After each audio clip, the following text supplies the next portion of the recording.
give it all. Hi, everyone, and welcome to Who Threw the Curve, and this is a Robert Ruiz rant. And today, our topic is going to be on understanding intestacy. What happens to your money if you die without a will? The sweet bliss of not planning ahead.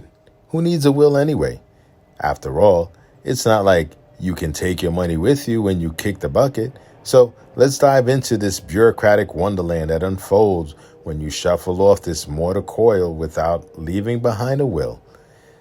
Spoiler alert, it's a real treat for your loved ones. First off, let's talk about intestacy laws. That's the fancy term for what happens to your assets when you pass away without a will. Because, of course, the government will be more than happy to step in and sort out your mess. Why wouldn't they be? They get to dive into the delightful task of determining who gets what from your estate. It's almost like a game show, except there's no hosts, no prizes, and everyone leaves with a headache. Your spouse is likely the first contestant in this crazy game of who wants to be a heir. Depending on where you live, they might get everything. Or if you were feeling particularly generous by not having a will, they might have to share your estate with your children. Imagine the joy of their faces as they navigate this unexpected windfall together. Nothing says family bonding like dividing up your assets in the court of law.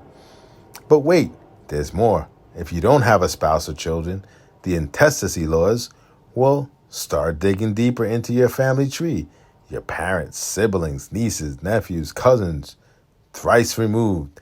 They're all potential beneficiaries.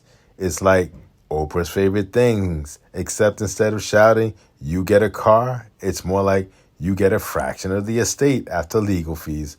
Heartwarming, isn't it? Speaking of legal fees, let's not forget probate process. Oh, probate, the magical time when your estate gets tied up in court for months, maybe even years. Lawyers rubbing their hands together with glee, accountants crunching numbers,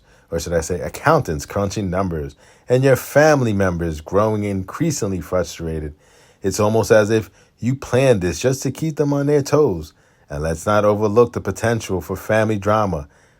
But by not having a will, you've essentially thrown a grenade into the middle of your family dynamics. Sibling rivalries, long-standing grudges, and petty disputes can all come bubbling to the surface. Aunt Margaret always thought she deserved more, and now she's got the chance to prove it in court.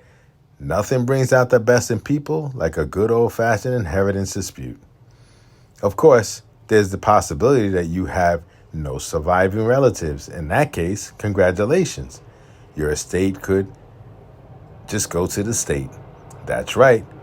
All your hard-earned money could end up in the government's coffers. Think of it as your financial or final charitable donation to public infrastructure, roads, schools, and parks. Thank you for your contribution. But hey, maybe you didn't have any significant assets to worry about. No big deal, right?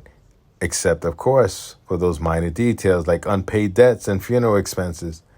Those don't just disappear because you didn't have a will. Instead, they become part of a probate process, adding yet another layer of complexity for your surviving loved ones to untangle.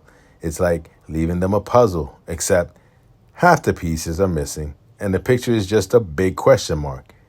In the end, dying without a will is the ultimate way to keep your family on their toes and ensure that your departure leaves a lasting impression.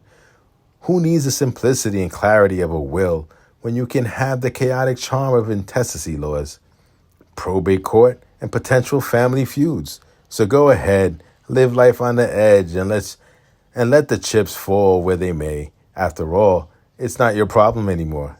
You're dead. Thank you for listening to Who Threw the Curve.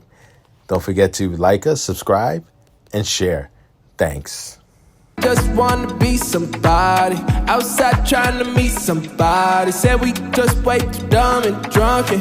I say I'm 21 and I don't know what it's just me, but tell you what, let me dream. Take it someplace you ain't